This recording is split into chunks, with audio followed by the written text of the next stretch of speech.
اعطيك حديث من صحيح مسلم. صح ولا غلط؟ صح ولا غلط؟ تفضل. والله تخاف. صح ولا غلط؟ انتم الان انت جاي تبرر الشيعة من الطعن بزوجات النبي، صح ولا غلط؟ تفضل. غلط. نعم، لان زوجات النبي في مفهومنا الشيعي في عقيدتنا الشيعية معصومات من الفاحشة. اسمع السؤال. السؤال يقول انت الان ولا زوجات النبي الطعن بزوجات النبي. ليش لا؟ يا ابو عمر بالله انا ما اصعد بمكان انت بي، والله ما اصعد. ابو عمر اسكت رحم الوالدين.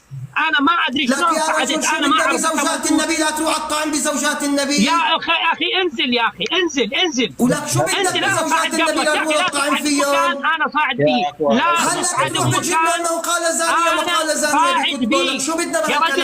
انا متجنبك ابو عمر، متجنبك. وين ما بدك فينا تروح لزوجات النبي يا رجل؟ يا الله يا اخي انزل دخيل الله انزل. ابو سالم انزل، مالك شغل، انزل. لا يا ابو اسير، ما حد لا انت يا اخواني ركز معي الله يكرمك. اترك القصه دي كلها متعلم. يا الحلال انا ابو عمر وين ما يصير ما اطلع. ليش؟ لان انا وياه ما نتوافق. ابو عمر ما يوافقني. ليش تطلع بالمكان اللي انا بيه ابو عمر؟ كل ساعه ونطيت، كل ساعه ونطيت. انت احرصت من عندنا على زوجات رسول الله. ما بدنا اياك تتكلم عن زوجات النبي. انت اكثر واحد تفعل رسول الله. انت تصعد عن زوجات النبي. انت طبعا انت تصعد ويا محمد المصري، دكتور محمد اللي يطعنون بزوجات رسول الله. انت اكثر واحد تروح مكانات زوجات رسول الله. ليش انا مخاصمك؟ ليش انا مخاصمك؟ اكثر واحد يروح مكانات يطعنون بزوجات رسول الله. انت ولك شو بدك بزوجات النبي تدخل بالطعن فيهم؟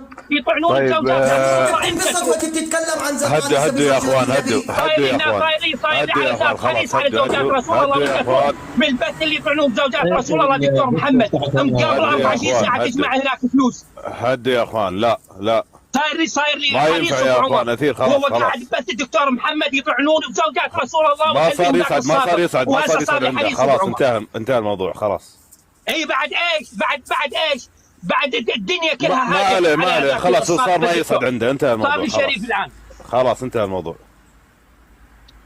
اكثر واحد ما يحكي ابو عمر. اكثر واحد ما يحكي. خلاص يا اثير. خلاص اثير خلاص. هو ابو عمر. اثير خلاص ما ينفع. يعني احنا هذا ما في احترام لصاحب البث صراحه. يعني اللي بيحصل ده ما فيش احترام لصاحب البث ابدا، ولا في يعني. هو ما احترمني. انا قاعد اريد ازمه. انا اريد اتعس راسه. هو ما احترمني ولا سكت. صار لي حريص على زوجات رسول الله وقاعد ببث دكتور محمد 24 ساعه الشيعة يطعنون الزوجات. خلاص يا اثير هو صار ما يصعد عنده. انتهى الموضوع. اسير. اي بعد ايش؟ ما عليه خلاص. شيء كان يسويه بالماضي انتهى. خلاص ما تعيد الماضي. انتهى. بعد ما ربع عنده هناك 20 سنه ربع. هسه صار لي ابو عمر حريص. خلاص اللي بعد 20 سنه ما له توبه. تفضل شيخ مصطفى. يا اسير خلينا نتكلم لو سمحت يا اخواني. بعد اذنك فضلا لا امرا خلينا نتكلم. انا اتاسف منك شيخنا. وانا والله العظيم وين ما يصير هذا الرجل في بث ما اصعد. واول ما يصعد انزل. انا ما انتبهت له هو موجود.